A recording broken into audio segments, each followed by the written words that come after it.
Minha amadinha, Oi, nós já lemos alguns livros da Velha Aliança, já. mas lemos principalmente da Nova, né? É verdade. E algumas principalmente. pessoas pedem a gente para ler livros da Velha Aliança. Eu já disse aqui mais de uma vez, e até repito agora, sem problemas, de que os livros da Velha Aliança que eu li quando eu estava no sistema religioso. Sim. Então eu tenho lembranças de praticamente todos eles. Ezequiel, que é um livro enorme, Isaías, Jeremias, Êxodo, Números, né? Eu apenas não li assim na íntegra, alguns que vinham falando de genealogias e repetindo aquilo, eu não conseguia ler. Entendi. Mas pulava aqueles pedaços. Mas fora esses adendos, eu li praticamente tudo da Velha Aliança. Mas eu estava no sistema religioso. Outra coisa. E quando eu li o Novo Testamento, eu estava saindo do sistema religioso e descobrindo as coisas junto com as pessoas. Que é a fase que você começou a ler também comigo. Não é verdade? É verdade. Naquela fase que você começou a ler, que eu digo, não é porque estava aqui do meu lado. Não. É que você começou a conhecer o Verdade Oculta. Foi, eu ficava lá e a ler. acompanhando na Bíblia. Então, naquela fase eu estava me descontaminando. Entendi. Até digo, quem sabe, gravando hoje de novo, a visão está muito mais apurada, né?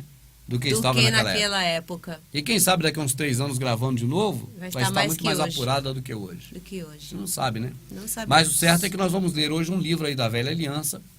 E neste livro da Velha Aliança eu já li. Mas eu li quando eu estava... Sistema religioso. Vamos ver? Vamos ver. Então tá tudo pronto aqui. Sim. Olha aí. Então vou começar aqui o primeiro. Tá.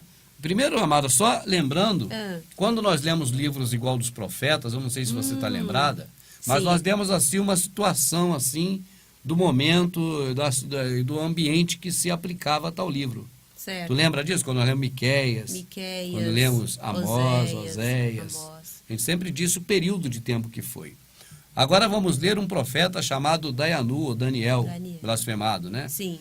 E devemos também, eu penso, que situar as pessoas, e também nós já estamos com a mente preparada, o espírito preparado, situado no período de Daniel, para que a gente busque compreender melhor ainda os escritos. Entendi. Não é só ler e dizer é bíblico, é Deus falando. Isso é filosofia louca do sistema religioso. Agora a gente já consegue perceber isso. Quando é o Criador pela boca dos seus profetas e quando não é ele. Exatamente. Isso. Aí quando você vai utilizar da Bíblia numa religião protestante, você não quer levar em conta nenhuma dessas considerações. Não. Só se quer pegar um texto que tem a ver com aquilo que o pastor quer fazer na igreja, ou levar ao conhecimento do público, ou fazer com que o povo aceite. Exatamente. E ele vai pegar aquele trecho e pronto. Mas isso não é o que nós aprendemos na Escritura. Não. O que nós aprendemos na Escritura é perceber a que se aplica tal livro ou tal carta. Entendi. Então nós temos que saber para isso o período e o contexto que estava sendo narrado no momento em que foi dado a conhecer esse livro. Entendi. Você, por acaso, arriscaria dizer o período de Daniel quando foi ou não? Não, porque eu não lembra não, né, amadinha? Mas eu vou dizer para você qual foi o período de Daniel. Na escritura, na narrativa dela, vamos dizer cronológica, temos o período de Abraão, Isaac, Jacó, ida para o Egito, saída do Egito com Moisés, depois distribuição das terras com Josué, depois período de Juízes, período de Ruth, né? E vai, período de Esther não, eu até pensei em Esther, de Ruth, o livro é que está ali. Ah, sim. Mas o livro está no lugar, vamos dizer, cronologicamente errado. Como muitas coisas na Bíblia está em ordem errada. Ah, sim. A Esther viveu depois de Daniel. Ah, Daniel foi antes de Esther. Então vamos lá. Então aquele período eu vinha falando, Josué, Juízes, depois Ruth, Noemi, que é aquele período ali. Sim. Aí depois vem o período de Jessé, depois de Jessé, período de Davi, depois de Davi, período de Salomão, depois de Salomão, período de Roboão. Sim. E aí seguem aqueles reinos, e aí chega a hora que o Criador chama um profeta chamado Jeremias. Jeremias. Está vendo essa figueira, Jeremias? Essa árvore? Ah, estou vendo. Você está vendo essa botija, Jeremias? Estou vendo. Aquele momento de Jeremias, né? Sim. Então, logo após o período de Jeremias, ou ainda contemporâneo a Jeremias. Isaías? Isaías. E também quem mais? Dayanu. Ah, o Daniel? Daniel. Aí, só que você tem aquela coisa que eu sempre repito, amado, uma geração floresce e outra declina. Você tem uma geração ficando velha e morrendo, e uma geração jovem surgindo. É. Jeremias era mais velho do que Daniel. Do que Daniel. Mas são contemporâneos. São contemporâneos. Porque Daniel era garotinho quando Nabucodonosor invadiu Jerusalém e levou cativo o povo para a Babilônia. Embora Jeremias já fosse mais velho, Já né? fosse mais velho. Entendi. Entendeu, minha Entendi. rica? Jeremias já era do período da Síria, que já vinha lá rodeando, né? Os assírios rodeando Jerusalém, período de Judite, De Judite. que você leu na Bíblia, que, Muito não, bom. que não foi para protestante, ficou Não só na foi. católica. É. Né, amado? É verdade. Então, Dayanu é logo posterior a Judite. Ah, sim. É Daniel. Entendi. Era um menininho, garotinho, Rapazinho. levado lá para a Babilônia para ser escravo. Vamos lá. Vamos lá. No ano 3º do reinado de Jeoiaquim, rei de Judá, veio Nabucodonosor, rei de Babilônia, a Jerusalém e a sitiou. É, o estado de sítio, né, amado? É o que a gente falava até ontem, que a gente vinha no carro, É. né? Falar, pô, isso aí é característica de estado Estado de de sítio, sítio, né? é. Estado de sítio é quando as leis do local são todas interrompidas, Sim, em função de uma lei maior imposta por quem é de dentro ou quem é de fora. certo. Neste caso, da Escritura, nesse período, imposta por Nabucodonosor. Nabucodonosor. Então ele sitiou ali, dominou e dominou. Dominou, né? É, o sítio vem de lugar, né? Daí a palavra site, né? Que é local. Certo. Então estava ali localizado o comando do Nabucodonosor. Entendi. Estava sitiado Sitiado. por Nabucodonosor. Tá. Ele falou, é tudo meu. Ninguém manda em mais nada, eu mando em tudo. É isso aí. E é igual quando o exército é um estado de calamidade pública, ou estado de sítio, ou então lei marcial. Lei marcial. Onde o exército diz, é meu. Acabou a Constituição, acabou tudo. É ele que dá a última... É, no caso, o exército ou qualquer outro poder, né? Uhum. Estou falando assim porque a gente aqui no Brasil tivemos experiência já com isso. Sim. Então vamos, amada. E o Criador entregou nas suas mãos...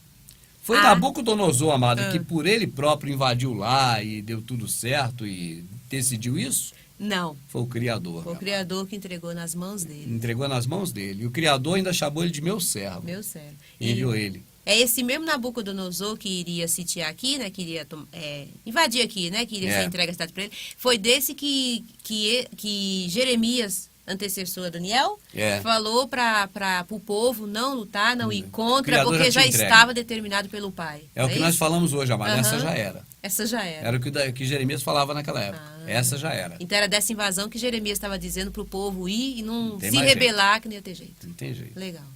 Vamos lá. E o Criador entregou nas suas mãos a Jeoiaquim, rei de Judá, e uma parte dos vasos da casa de Deus, né?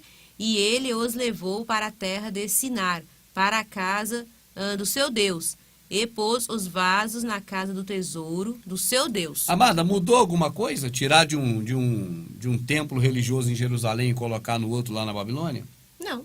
A mesma coisa. A pessoa fala às vezes que aquilo ali era a casa de Deus, porque Deus quis aquela casa ali. Eu pergunto, como o próprio Criador mandou pegar aqueles objetos que é adoração a demônio e mandar lá para o templo do demônio? Porque foi entregue. O Criador, né, entregou nas mãos lá de Nabucodonosor, então como é que ele ia? É verdade. Entende? É uma Entendo. coisa muito, assim, paradoxa para o Paradoxa. processo religioso explicar isso. Uhum. Dizer assim, ô pastor, aqueles objetos sagrados que tinham no templo era coisa de Deus? Era, meu filho, era de Deus. E como Deus mesmo mandou Nabucodonosor ir lá pegar aquilo e levar lá para o templo do Moloque lá, para o templo dos deuses da Babilônia. E aí? Ele mudou de lado, Deus falou assim, eu não quero mais, pega o que é meu e dá para outro Deus adversário meu. Eu já não quero, eu já tô cansado desse templo, eu quero ir mudar de casa. Eu vou agora aparecer lá no templo de Nabucodonosor. Eu digo assim, porque qual seria a explicação, amada, que um pastor vai dar diante de um fato desse? Não tem, né? Tem que, sei lá, inventar. Amado, veja bem, meu amado, o Criador nunca autorizou fazer templo nem em Jerusalém, nem na Babilônia, nem em lugar nenhum. Então, se ali havia aqueles troços ali que se dizia sagrado, aquelas coisas ali, naquele templo ali de Salomão, aquilo ali era algo que o Criador nunca pediu, nunca quis. Por isso é que ele mesmo mandou Nabucodonosor ir lá e levar aquilo tudo lá para os templos dos deuses dele. Sim. Vê de novo, amadinha. Aqui no começo diz que no ano 3º do reinado de Jeoaquim, né, rei de Judá. Aqui era o lado, vamos dizer assim, Jeoaquim, rei de Judá. Não tem lado A nem lado B aí. Era o porque povo de Israel. Era o povo de Israel que estava fazendo tudo o contrário Tudo que o Criador contrário, né? mandou. Aí Por isso veio que Jeremias falou, ele pregou Nabucodonosor. contra aquele lugar, contra aquele povo, contra aquele sacerdote, contra aquele templo. Sim, só para entender. Aí veio Nabucodonosor, né? Agora esse aí tá do lado A. Aí, nesse Porque, momento... o Criador que mandou ele, chamou de meu servo. Sim. E o Criador entregou nas suas mãos a Jeoaquim. Né? Entregou, é a continuação aqui de cima, não estava entendendo. Ó. Veio Nabucodonosor, rei de Babilônia, a Jerusalém e a sitiou. E o Criador entregou nas suas mãos a Jeoaquim, que é o rei de Judá. E uma parte dos vasos, é mesmo o Criador que entregou da casa de Deus, e ele os levou para a terra de Sinar, para a casa do seu Deus, né? E pôs os vasos na casa do tesouro do seu Deus. Certo, Tá certo. botou no templo. Já entendi. Uhum. E disse o rei a Aspenaz, né? Aspenaz. Só um detalhe aqui, para não deixar passar despercebido. Você veio falar casa de Deus relacionando ao templo porque você está lendo na Bíblia, traduzida recentemente para nosso idioma. Mas certamente isso não era casa, não é considerado hora nenhuma casa do Criador. A casa dele sempre foi nós. Sim. Na velha aliança era não o templo, mas o tabernáculo. O tabernáculo. E dentro do templo apenas o local que era o Santo dos Santos, que era onde ficava a arca, porque aquele local ali era um local como se fosse a cabana mesmo. Entendi. Mas não porque era o templo, é porque ali estava a arca. Estava a arca. Entende, sim, amado? Entendi. E disse o rei a Aspenaz, chefe dos seus eunucos, que trouxesse alguns dos filhos de Israel e da linhagem real e dos nobres. Certo. Né? Mancebos em que não houvesse defeito algum. Mancebo lindo, amado. Eles gostavam de garoto bonito. Eles gostavam, né? Rei. Amada, não tem bicho mais gay do que rei, amada. Rei de Babilônia. Rei de Babilônia. A gente fala isso não para menosprezar os nossos queridíssimos e amados, né? Amigos e irmãos que têm opções sexuais diferenciadas. Não. É apenas a bem da verdade dizer a verdade. Sim. Daniel estava indo para a Babilônia como garoto de programa. Essa era a ideia. Vamos dizer, nos moldes atuais. Que horrível, hein? Entendeu? Dizendo isso, vamos dizer, no modelo atual de que a gente vê essas coisas. Que a gente vê essas coisas. Mas ele nunca se contaminou com esses manjares lá. Entendi. Entende, amado? Entendi. Mas ele foi levado desta forma para lá. Por isso que era mancebo bonito, que não havia defeito. Está dizendo aqui mesmo, mancebos em que não houvesse defeito algum, formosos de parecer e instruídos em toda a sabedoria, sábio em ciência e entendidos no conhecimento, e que tivessem habilidade para viverem no palácio do rei, a fim de que fossem ensinados nas letras e na língua dos caldeus. Porque essas pessoas que iriam para lá, eles deveriam saber o idioma, porque ia ter um relacionamento muito próximo com aqueles homens dali. Entende? Que comandavam. Isso é uma coisa, amada, que se repetiu durante todo o Império Romano. E se repetiu também anteriormente durante o Império Persa, os Medos, e o Império de Alexandre o Grande, que era um gaysão. Certo. Né? A gente não fala aqui para dizer que está errado ou certo, não é no mérito, é só falando o que aconteceu. O que é, né? O que era. Sem compromisso com religião nenhuma, fala abertamente, é verdade, vai esconder como? Então isso é fato histórico. Os garotos eram levados, os bonitinhos, que era aprazível aos olhos, era igual aquele namorado do Adriano. Sim. E namorado de tantos outros reis e imperadores. Era para namorado. Mas Daniel, aqui que pese ele ter sido escolhido para essa finalidade, e eu não vou dizer aqui que ele fez certo ou errado, ou que é crime ou pecado, só dizer que o que ocorreu ou não ocorreu. Ele não chegou a fazer parte do grupo de harém dos reis.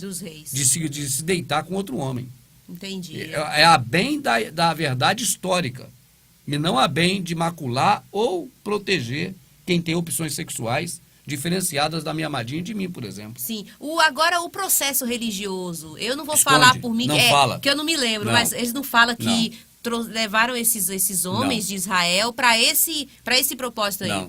Não falam, né? Não fala. Ah, tá. Mesmo porque eles dizem que é Sodoma e Gomorra que tinha isso. Né? E aqui diz que é o Nabucodonosor, rei de Babilônia, eles defendem Babilônia, não pode. Talvez se o Nabucodonosor fosse rei de Sodoma e Gomorra, talvez eles tivessem dito que abertamente o que houve. houve. Mas como não era Sodoma e Gomorra, é Babilônia, eles preferiram ficar calados. Não ia sujar para ele. Se não suja para ele, depois suja por persas medos, acaba sujando para a Grécia e acaba sujando porque eles não querem, para mamãe. Tem que defender a mamãe. A mamãe é engraçada. A mamãe é preciosa, não pode ofender a mamãe, então deixa toda essa mácula com A Sodoma E e Gomorra. Só Verdade. Sodoma e Gomorra. Mas É nenhum verdade. leva essa culpa de ter atitudes lá de Homossexualismo. homossexualismo ou qualquer outra coisa, que eles jogam lá no fundo do poço. É muito estranho como isso, se fosse algo totalmente terrível e nocivo, enquanto que eu digo que muito mais terrível e nocivo é a religião. Com certeza. Aí eu não tenho dúvidas, né, amada? É verdade, com certeza. Só para recapitular, amada, Ah. para as pessoas não perderem o fio da meada. Isso que nós falamos aqui agora não é tão importante, não é tão relevante, é apenas um detalhe, mas talvez por ser algo novo a gente até dê uma Sim. passeada melhor. Só dizer que esse período é o período em que Nabucodonosor estava tomando conta de Jerusalém com o consentimento do pai que o selecionou para isso, para corrigir aquele povo lá, para destruir aquele templo, para acabar com aquilo tudo, para levar os objetos ditos sagrados para o lugar devido deles, que é para os templos pagãos, outros templos pagãos, e não aquele que se falava que era para o pai, porque pelos outros já disse que é para o próprio, para a criatura mesmo e não para o criador. E esse período é que o rei havia dito, ó, vocês vão lá, não vão, mas tem uns garotinhos lá, tem cada garotinho. A esses vocês não maltratem, tragam. Ai, uma vez.